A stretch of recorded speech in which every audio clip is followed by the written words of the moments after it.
Good afternoon, good morning, and good evening, everyone, and welcome to today's Modern Sales Pros Founder Fireside Chat. Today, we're going to be talking about enterprise sales and how it's broken with two of the most iconic people I have in my network who've built amazing businesses. But before we jump into learning a little bit more about our panelists, Jake and Scott, it's an MSP tradition. I've got to know, since the start of the pandemic, what new hobbies have you picked up, or what old hobbies have you started to refine a little bit more? And Scott, since you're the newer of the two, I've got to ask you first.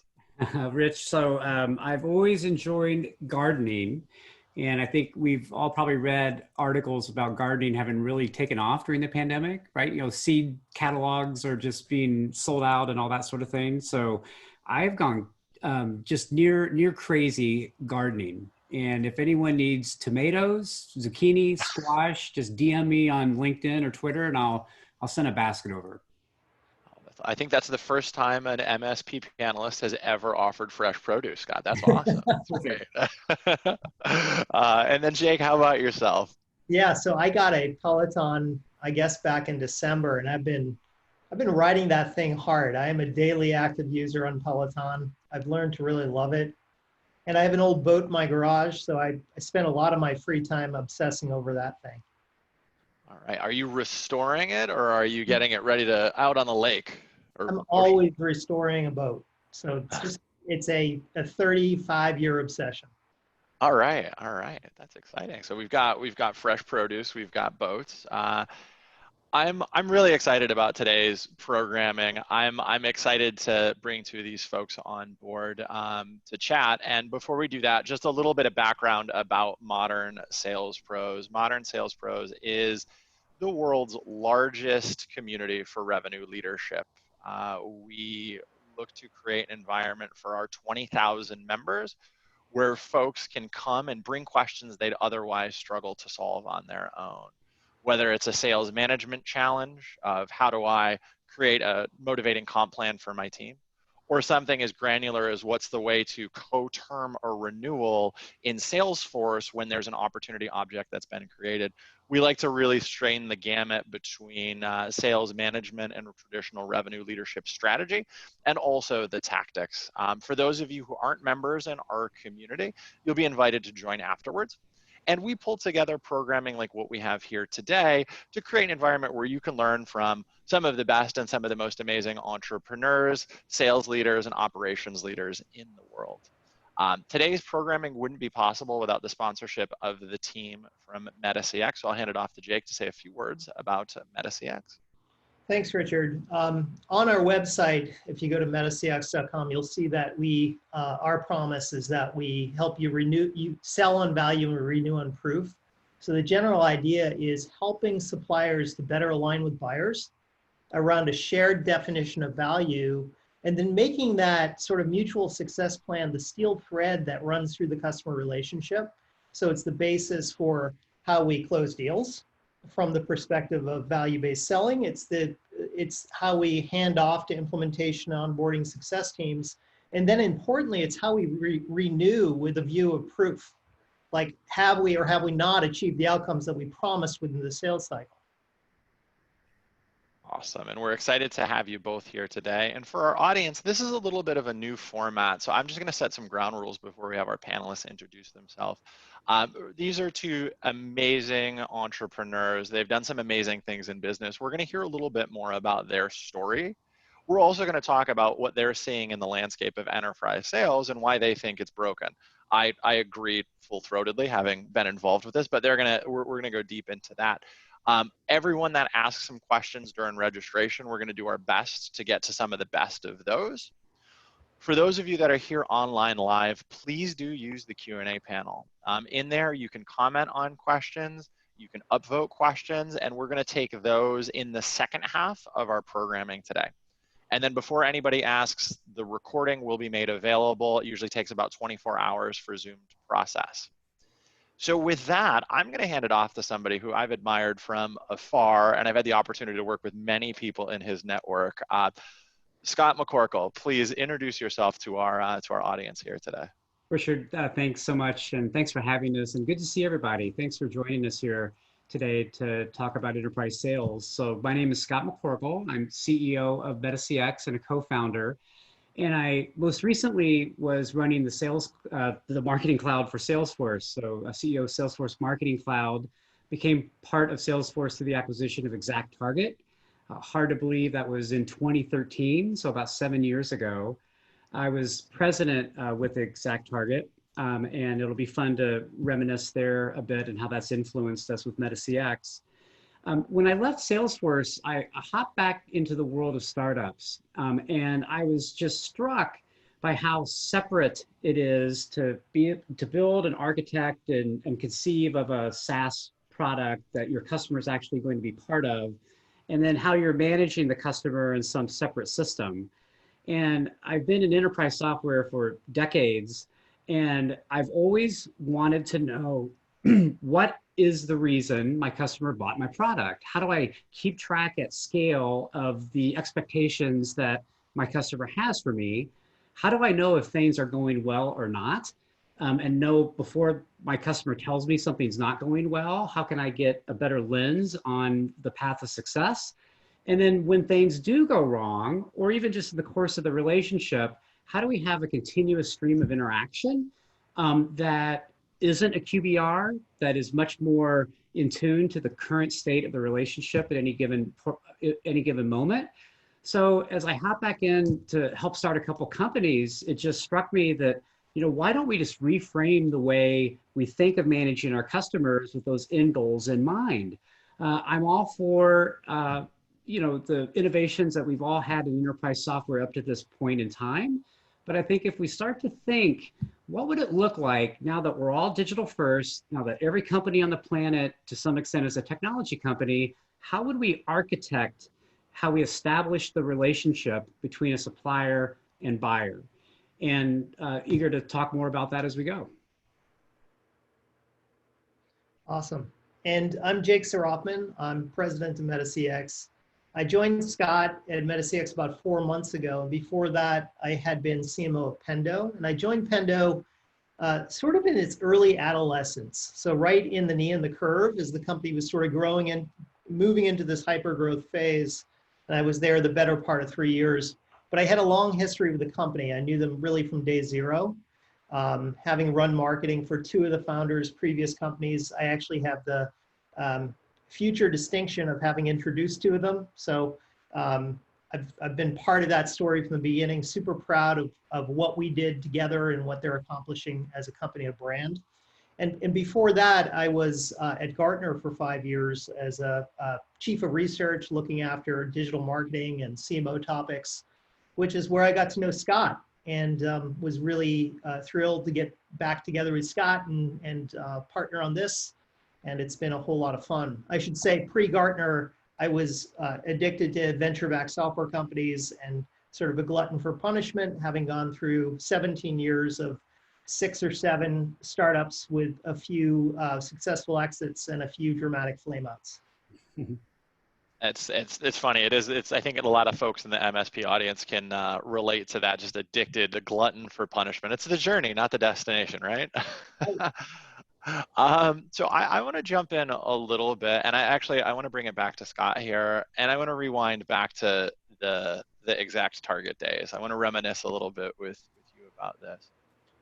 When you were thinking about the sales and the marketing technology landscape in the early days of ExactTarget, what did you see going on there that kind of led you to ExactTarget and kind of keep you there and keep you excited about it all the way through? I mean, my goodness, the marketing cloud acquisition all the way up.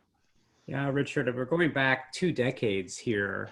So we all might need to stretch our thinking and remember that we always didn't think of systems of engagement actually driving interaction with our customers at scale. Go back to 1999, 2000, that's a very new idea. And I was really attracted to it. So I had been building systems of record for a decade, and systems that did a good job of keeping track of things. And to some extent, even the category of CRM, was then and still is a lot about just keeping track of things, where here is a digital marketing company where we're programmatically controlling the interaction. The software is deciding what to say and when to say. So the idea that we would actually be building these systems that would take all that we would know about a customer or a prospect and then be able to create highly personalized, highly relevant messages, deliver those at massive scale, and then respond to all the analytics that we're learning from it was just terrific. So that whole advent of a system of engagement was very attractive to me. And I like systems that actually create interaction. And there's a big part of that has influenced here us at MetaCX as well.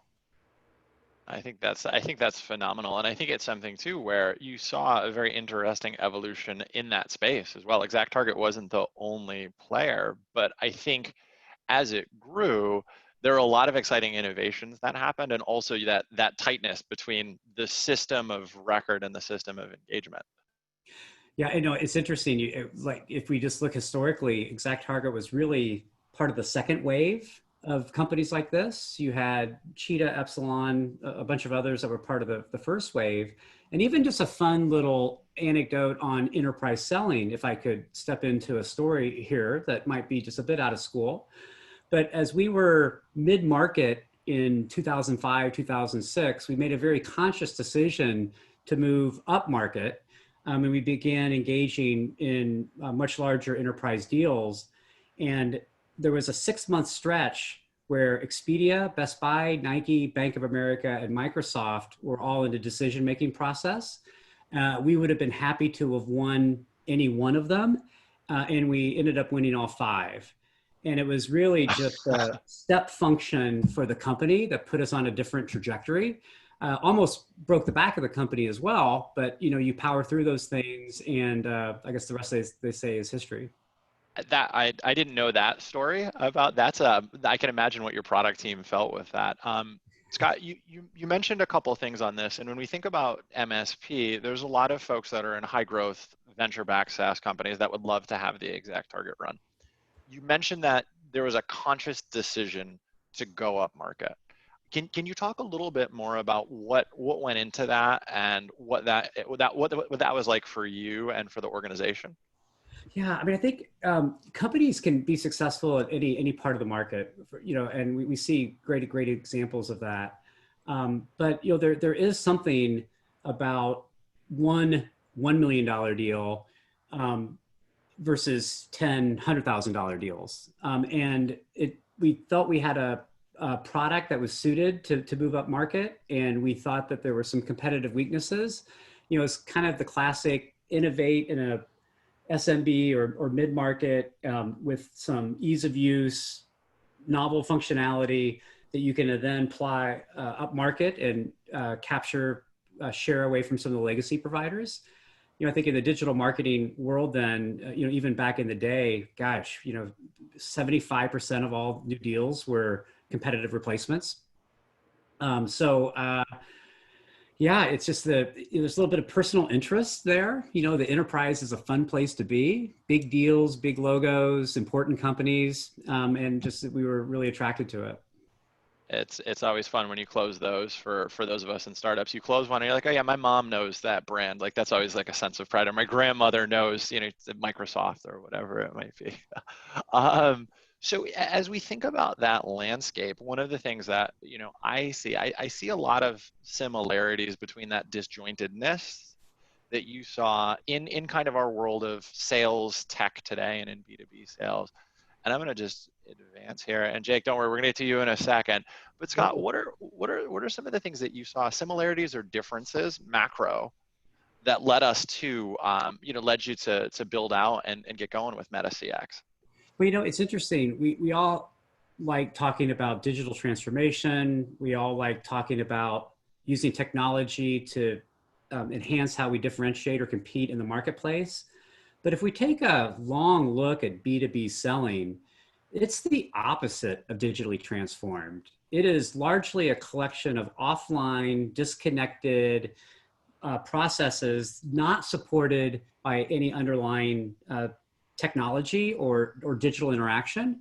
Now, of course, we all have a ton of systems of record that we use to keep track of these interactions, but it's not the interaction itself. So if we were to say, let's digitally transform the idea of B2B selling, what might that look like? Well, it means it needs to be supported by some foundation or layer of digital interaction that creates the flow of how we're going to move from prospect to customer.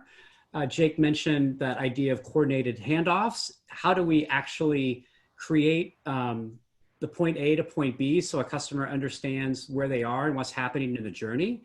Updating an opportunity record to closed won, however fun that is something that your customer doesn't know, doesn't care, doesn't see. What your customer wants to know is that they're in good hands, that there's competence that awaits them, that they have gone through a process that now will have this handoff to an implementation process that will make them successful with a shared plan that both parties see. In fact, the buyer feels it's their plan, they co-created it. So just that idea of the digital connection. So you ask, like relating back to Exact Target, it's very similar. That was literally having a computer and a digital connection between a company and its customer. It's really the same idea here. How do we create a digital enhancement to how people are interacting with each other in a buying motion? And we've got a long way to go with B2B, and we think we're a big part of moving that forward. I think that's definitely something we're going to dive more into. Jake, you've been quiet for a little while. Thanks for letting Scott give his background there. Jake, Pendo, super well-known company. What did you experience that led you to kind of look and lean in and start to work with Scott and think more about join MetaCX? Yeah, so I mentioned I knew Scott when I was a Gartner analyst and really liked him. Not to embarrass you, Scott, but really formidable intellect, technology visionary, and someone who I happen to think is a nice guy. So the idea of working with Scott was very appealing. But as I leaned into what he was doing, and candidly, I didn't entirely get it at the first beat. But as I really leaned in, it just became obvious to me that this was a really high value unmet need, and one that I had experienced firsthand. And that's where I get passionate, is when I see something that I've been living with, and I know others have been living with as well. And here's a really novel solution to solving that pain. That's what I'm going to run after.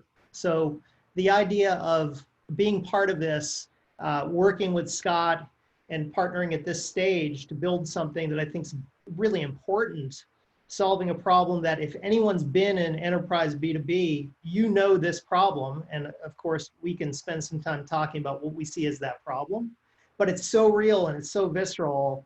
And we're just a country mile away from solving it at this point with any kind of traditional tools. So needed to be part of it. I could not be part of it. I think that's, and I guess, Jake, I mean, let's just jump into it. Like, how the hell did we get here? Yeah. How did it, what happened to us where we've got this super disjoint, 5 or 6 handoffs? Like, yeah. What, how did this happen? Well, I'll start by saying that accidents happen in the intersections. So, and then you ask the question, why are there so many damn intersections? Because this is how we grow and scale an organization. You need specialization and separation of duty to scale an organization. And the more you scale and the more specialization you create, the more gaps you create. And the best organizations know how to orchestrate across those gaps. Average organizations don't. And what ends up happening is the internal madness of the business gets turned outside in, or inside out, I should say, and the customer starts to experience all that dysfunction, and it bleeds into the customer experience. I think it's no more evident than at the post-sales handoff. This is where I lit up, and this is where everyone lights up. It's like, that seems simple. Why do we screw it up every single time? And why do we take all the goodwill and momentum that we create in the sales cycle and literally just toss it away as we pretty much forget the name of the customer that we're trying to bring on board? It makes them feel awful, and it makes them question whether they made the wrong decision. And this sort of cognitive dissonance sets in. around that time where they're thinking, gee, I think I made a tragic mistake here. It sets the tone for that first renewal cycle. And companies feel like they're digging out of a hole from go. And it felt so unnecessary to me. But let me see if Scott has anything to add to that as well. Yeah, no, Jake, it's so well said. The idea of a handoff, we think, is a very real thing. It is to be visualized. And that we have gone and put so much energy into it is because we thought it was important. But if I had to say the one thing that has been most surprising to me as we've brought our ideas to market and have our first collection of early customers, it's been how important it's been for our customers to expose the idea of a handoff to their customers. And we actually want to make that visible even before we're handing off. We are in a selling motion. We are here to understand your needs. We are building a shared plan. And look out here to the near future, a handoff awaits. You can see us getting ready. We are preparing. We are identifying the team. You are going to be met with competence and professionalism. You will be impressed by the thoroughness of our approach. Making that literal and visible it sounds like a very simple nuance, but it's a very powerful impact. We are reducing the friction. We are helping a customer understand where they are in the journey, and that the next step awaits, and we are ready for it. Totally. Do you mind if I admire the problem a little bit more here, Richard? Oh, absolutely. Yeah. So if you asked, how do we get here? If you think about the dynamic in the average growth stage company, you have the sales team that's being driven toward extraordinary growth goals, right? So there's a tremendous amount of pressure on the sales team to make magic happen. And that means they're going to do virtually whatever it takes to get a deal done, which includes making promises that the company can't necessarily keep. And I'm not trying to implicate a whole population of people in sales. This is all with typically just because this is the nature of what they've been handed, what they've been trained on, what they've been enabled. I think this problem actually goes all the way back to the product marketing organization and the value consulting team, and sort of the lies is too strong, sorry. The mythology we perpetuate within our organization around what we can and can't achieve for our customer. So that sets up the customer for disappointment from go. And now here we have the customer success team who is expected to execute and scale heroics on a daily basis. They're expected to kick save deals. So deals that were otherwise bound to churn, the customer success team, through whatever combination of will and persistence and charm, they're going to save. But there's that chasm between what's been promised and what's been delivered and what the customer expects. How can't, I mean, that's just not sustainable at all. It's broken. And you can see that too when organizations have, a very large customer success organization that's not scaling anything other than linearly, right? You haven't optimized the process. Something's disconnected there. Totally. There's a bunch of questions that I want to get to here, and I love that kind of crashes come at intersections. We actually talk about that on the team at MSP quite a bit. And Jake, you were talking about, there's specialization, and then there may be some gaps, and then there's crashes that start to happen when good. And I want to bring this back to knowledge sharing. How do you kind of disseminate information to make it so that those crashes, they may still happen, but there's less likelihood of that crash happening at an intersection? Yeah, so Scott was talking about this idea of co-creating a set of target outcomes with customers.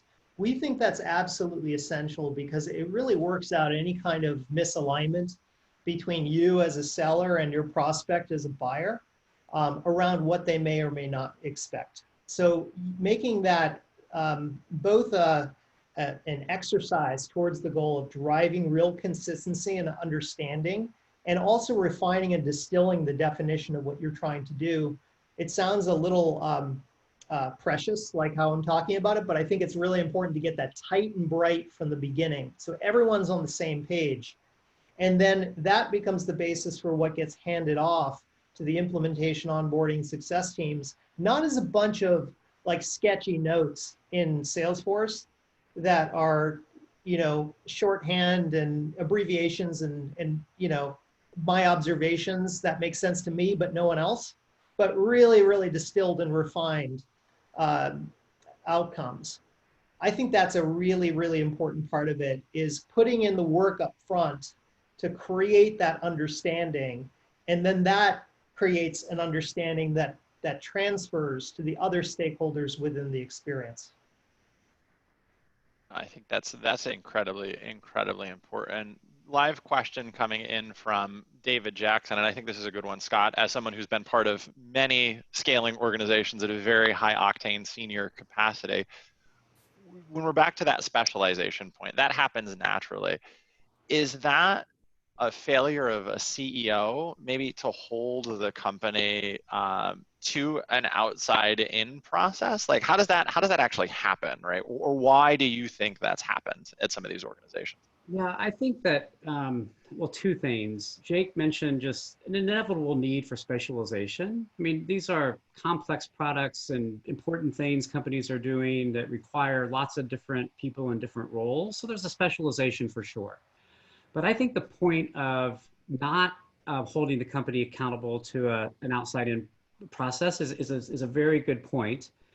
And I would look to the rise of customer success, which is on one hand, a very impressive response to the lifetime value of a customer in a subscription-based business, that we need to dedicate resources to make sure that that customer is successful. So here we have customer success as a function.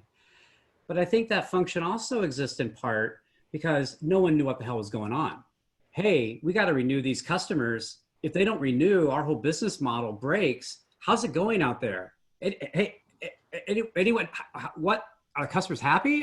Is it okay? Let's hire people and get them on the phone and find out what's going on. So they're, hi, I'm your customer success manager. How's it going? So I think that you could make an argument that there's a little bit of a reaction there to try to compensate for the organization not having that appropriate customer focus. Yes. Now, I think what we all see happening in the evolution of this world of customer-facing teams and customer success is that it is the goal, not the role. It is the entire company that needs to be focused and organized around the idea of a customer being successful.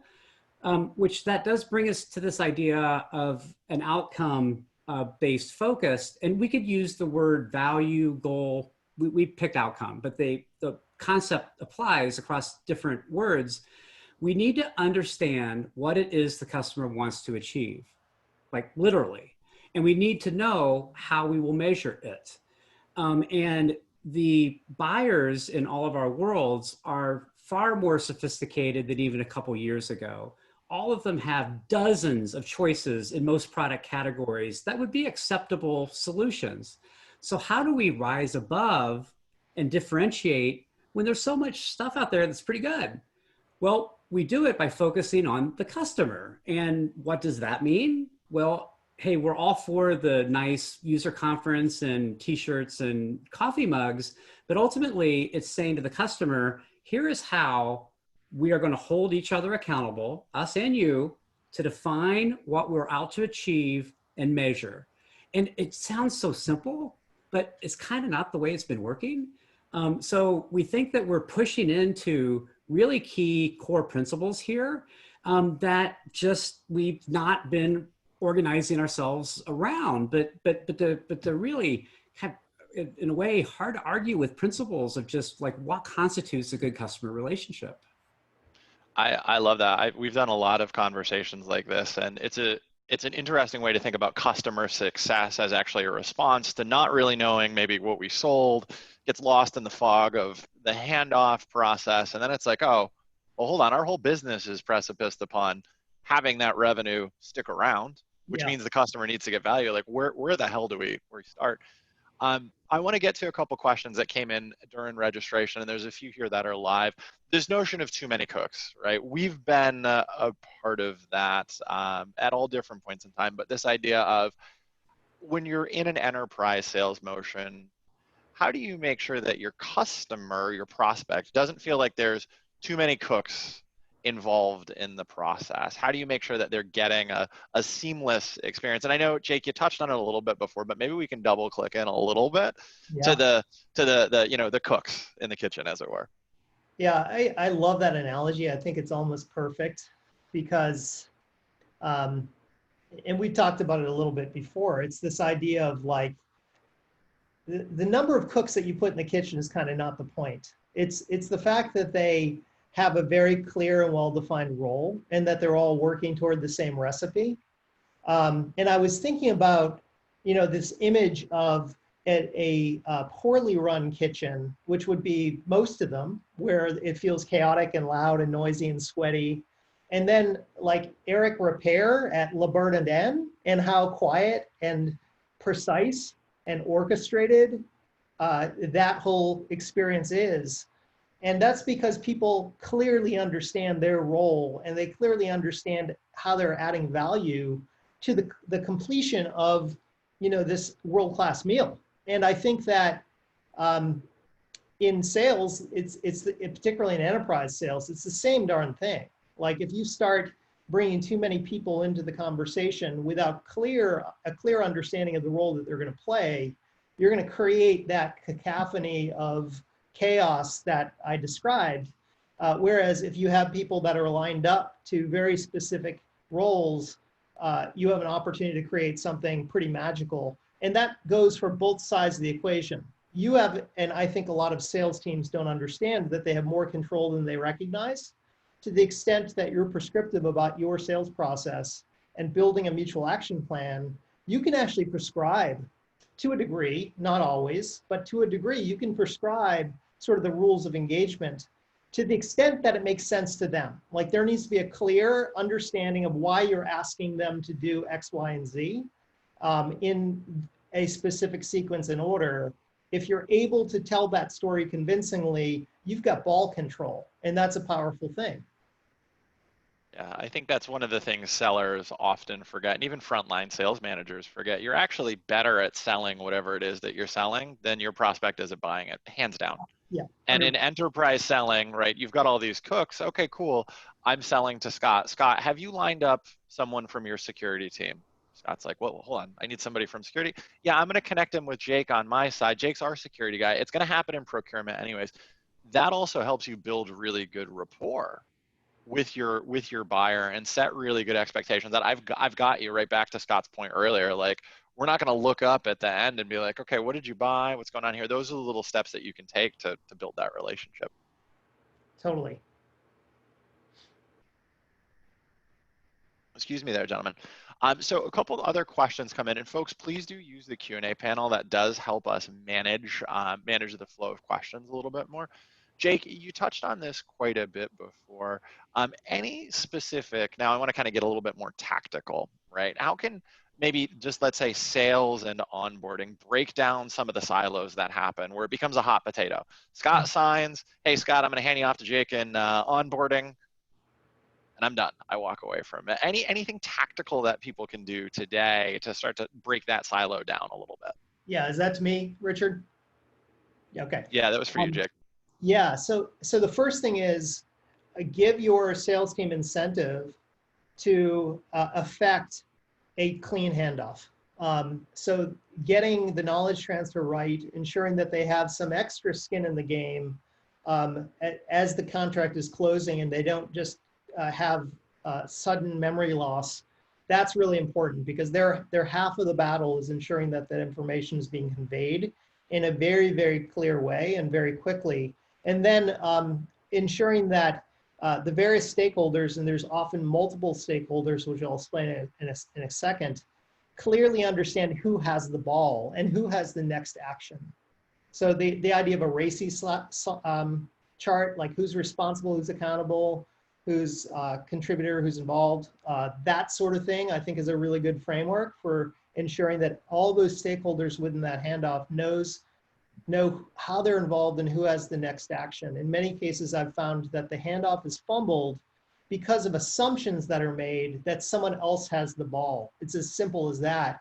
In the meantime, days, perhaps weeks pass and the customer is fuming. The other thing I'll mention is that It's often the case, particularly in a more complex scenario where there may be multiple products involved, is that there's not one CSM, there could be multiple CSMs, like product specialist overlays, and making it clear not only within your team, but to the customer who's responsible for what is a really important thing to solve for right out of the gate. I think that, yeah, the shared responsibility and understanding who's doing what is a super quick one. And I also like the idea of incentivizing or incentivizing with a carrot what a good handoff process looks like. And this is something as a recovering sales engineer, if anyone's like, hey, how do I know what good handoff looks like? Talk to your sales engineering team. They'll be able to tell you what the folks on the post-sales side need. 100%. So a couple MetaCX specific questions coming in here, and we're going to take a couple of these just to give Scott and Jake to give you guys all in our audience a little bit more insight about MetaCX. This is a question coming in from John Harrison. Scott, let's start with you on this. Like, how does MetaCX help in terms of capturing and automating some of this? Because each buyer's experience is potentially unique to them. The way we start to think about really the whole relationship of supplier and buyer is to deliver equal value to both. That yes, the buyer is in a buying process, and we talk about customer lifecycle, and we chose the word customer because we think we all understand having customers and being a customer. But to be honest, that even causes us pause with how we've built our platform, because we think of the buyer as having an equal role. And in fact, if a buyer wanted to start to be able to frame needs and then connect those to potential vendors, that's good with us. So this isn't then some sort of supplier prepared portal that is really very passive in its dissemination of information, but rather an active system that can be shared between a supplier and a buyer in such a way that the buyer can affect their own requirements, their own process, their own steps. Now, what's very important for us to say here is when we start to think about that kind of collaborative environment, and when we have a customer, our customer gets to decide. Our supplier-based customers get to decide to what extent information is or isn't shared, what can be contributed to a buyer. That is under their control. But the way we've approached the architecture and our mindset is buyers have as much of a role in this as do suppliers. And what if we can approach this in a way of equal value so we can accommodate exactly that question, a buyer saying, here's how we do it, and be able to share and communicate that with the supplier.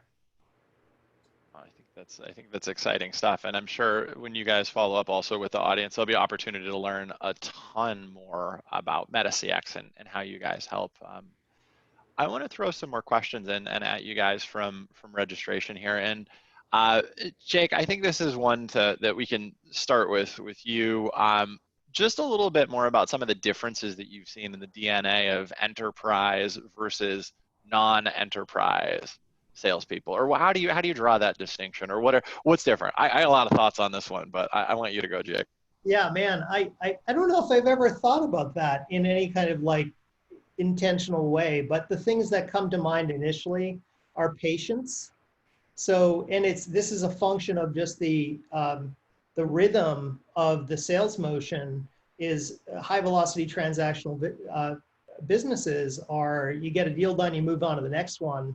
Enterprise sales cycles obviously take a long time, and they require a lot of coordination and a lot of strategy. And there's on average, what I think Richard said, it's no longer 6.8 stakeholders. It's I think it's 11. I think it's from the challenger team. I think it's 11 people are involved in a buying process. Now Topo. Now this is the part where I get confused. Topo says it's 4. So somewhere between 4 and 11 people involved, depending on what you're selling and which research you want to believe. It's more than one. There's a number of people involved, and ensuring that you understand the power dynamic, ensuring that you understand the target outcomes for all those different stakeholders, the relationships between those outcomes, all of that requires a lot of planning, not to mention how deals get done within that organization, how you build the business case. So when I think of the difference between a high velocity sort of mid-market SMB seller and an enterprise seller, I'd say patience and the willingness to dig into the detail and do that hard work. Because if they don't, and Richard, in our green room discussion, you were saying, you know, you don't get as many at bats, so you better get it right. So it's higher stakes as well. Oh, for sure. And Scott, you went through this transition, and you said even in the earlier, it was a conscious decision to move ExactTarget in the enterprise direction. And I want to bring this back to the organizational component. Did you just kind of move your best commercial reps up and say, hey gang, go figure it out? Did you bring in supporting resources? It was both. It was for sure both. And then it was also the introduction of a methodology we didn't call it value-based selling, but we called it 4Ds of marketing. But how do we actually begin to capture really at a much clearer definition what it is that we're trying to accomplish and what it is the customer needs? The problems would get bigger and more abstract. The platform could be applied in a whole bunch of ways. The opportunity to be confused on what was actually being asked for increased. And there were examples of that happening, where you could end up very sideways on expectations, that it becomes clear at the moment, oh my gosh, yeah, I see, yes, I understand what you're saying, but no, we did not understand that before. Here's why. So we built a methodology to try to understand what those requirements and expectations and outcomes were. I think that those are all great points. And I think just to kind of put a fine point on it, I really think that Jake and Scott, you both made good points on what it means to be an enterprise seller. I think I always come back to project management. Mm-hmm. This sounds, and everybody that's on the call that's in enterprise sales, closing those whales, knows it's true. They do take on, if you're doing it well, you are a project manager of a big old ship, and you get the executives involved and the board and all of those different stakeholders on your side and their side. It almost takes on a life of its own. Yeah, which is exciting and also terrifying, especially if you're coming from the mid-market. Totally. Richard, a thought for you here too, because we've talked a number of times about things going wrong, which they can, but I think just to make the point that is probably obvious, when something goes wrong, you fix it. And when you fix it, you often create even a stronger customer relationship and an organization that sees that they're working with someone that is credible and trustworthy. And I think of some of the closest relationships I have today of past customers, they've been from situations where things have gone wrong and we fixed them. And sometimes that took a week, sometimes it took a year, but you fix it. I think the term that we've heard used in some of our customer success conversations at MSP is it's the service recovery paradox. When you screw something up, it's actually an opportunity for you to build a better relationship with a customer than you would have otherwise. And folks, do keep the questions coming in. We're going to have these two high octane folks for a little bit longer. This is just a point of view, kind of opinion question coming in from David Jackson, and I love it. You know, we're using this perspective of the buyer, the customer, the prospect. Given what we just said, you know, it could be 4, it could be 11, it could be 6.5, depends on really what you want to believe. Is that causing us problems as revenue leaders? That notion of just that it's the individual. Richard? Yeah, Jake, go ahead.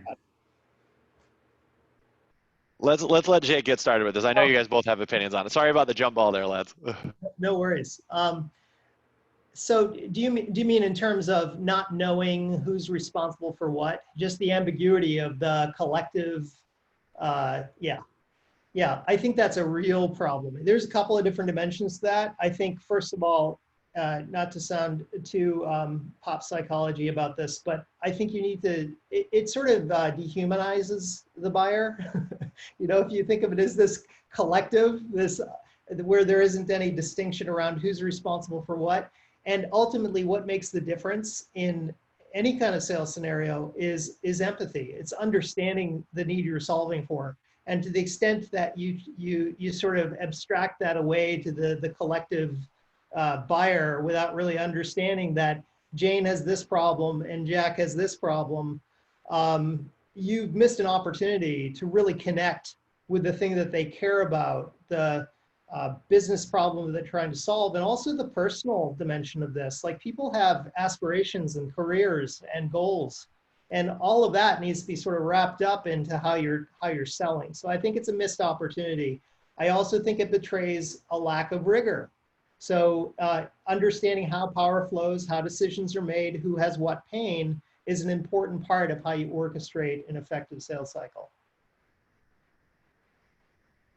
I think when we go back to some of my selling day, I mean, we knew there were 5 stakeholder groups, and we would write it on a we'd write it on about a 32 by 16 post-it note up on a wall. I mean, we're going old school here, and we just have you talked to do just to make sure that we humanized those people. It's not the CEO and the president. It's Scott, and this was his background, and these were his hobbies, and it's Jake, and this was his background, and these were his hobbies. Totally.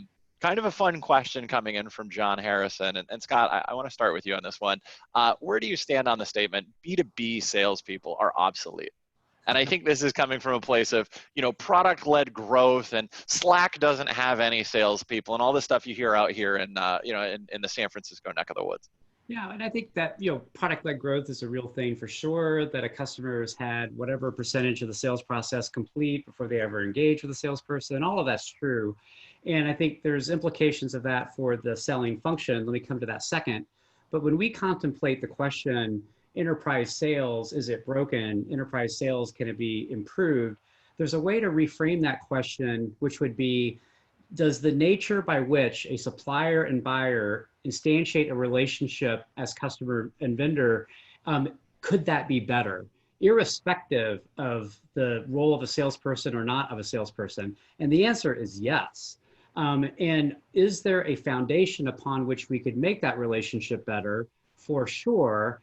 And that would be establishing clearer expectations to be able to say we've accomplished the goals we set out to accomplish. If I took the product-led growth to, let's take it to a sort of a ridiculous extreme, and one where we've applied infinitely intelligent AI to some product.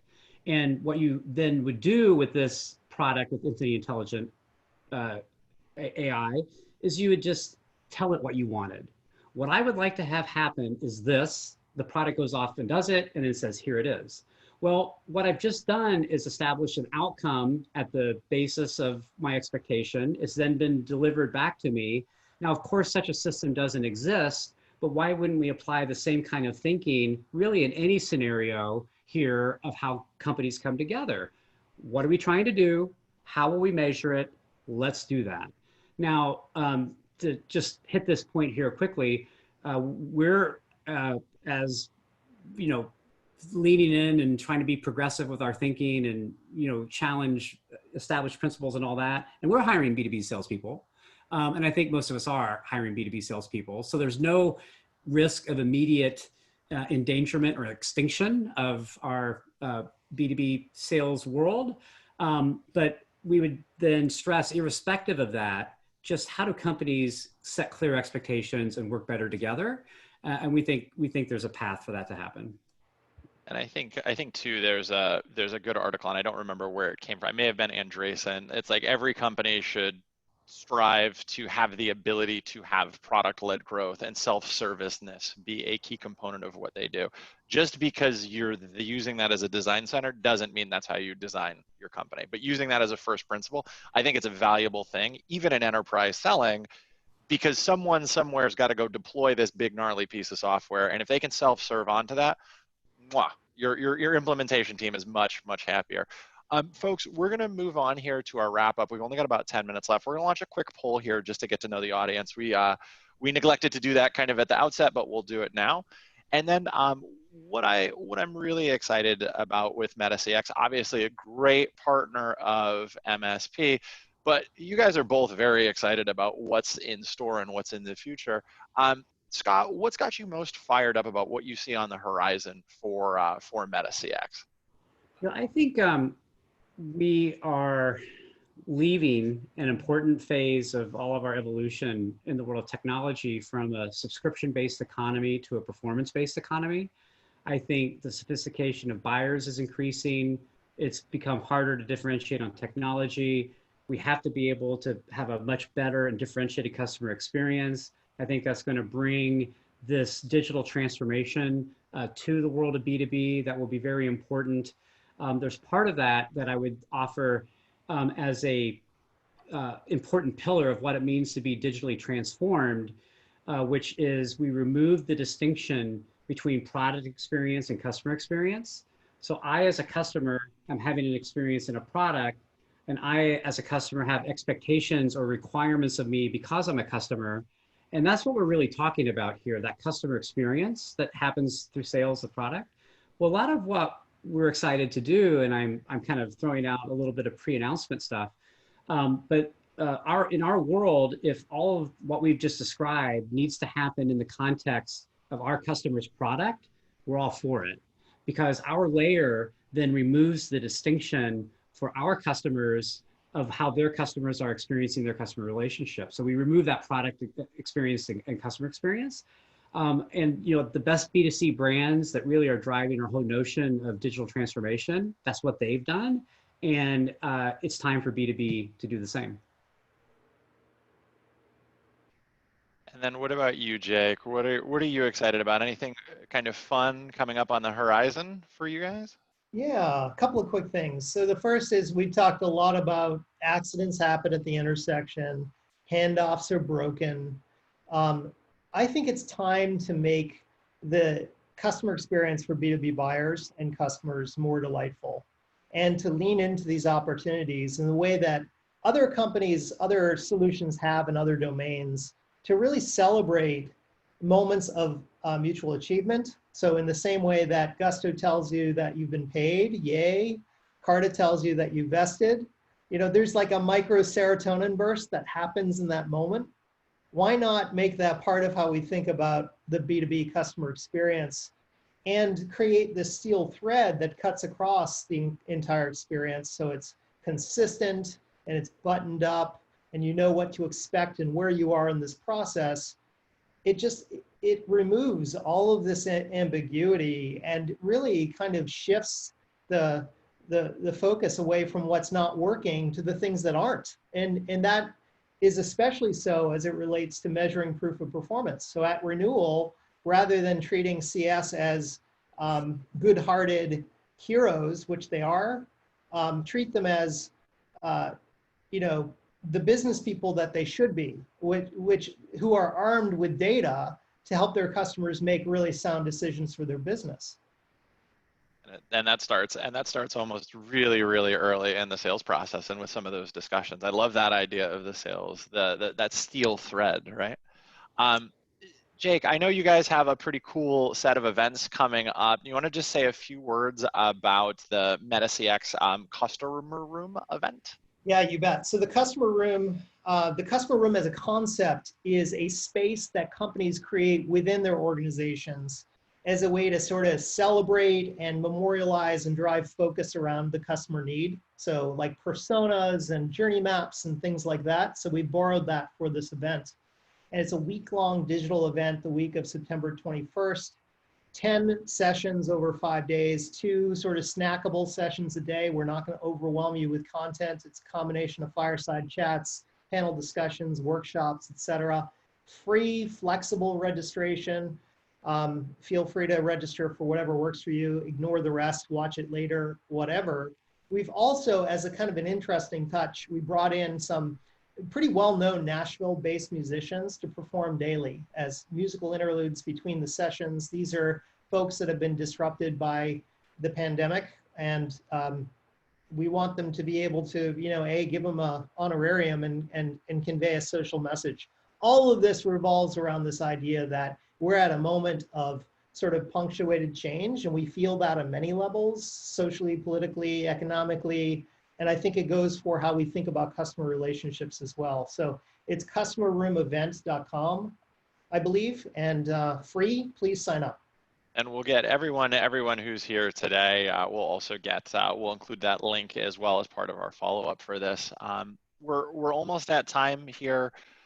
This was awesome. We've got just a couple of seconds left. Just key takeaways for the audience. What do we want folks to remember if they're thinking about going up market? Some of the things they can do today. And let's just keep it tweet length, gentlemen. Jake, we'll start with you, and then Scott will wrap with you.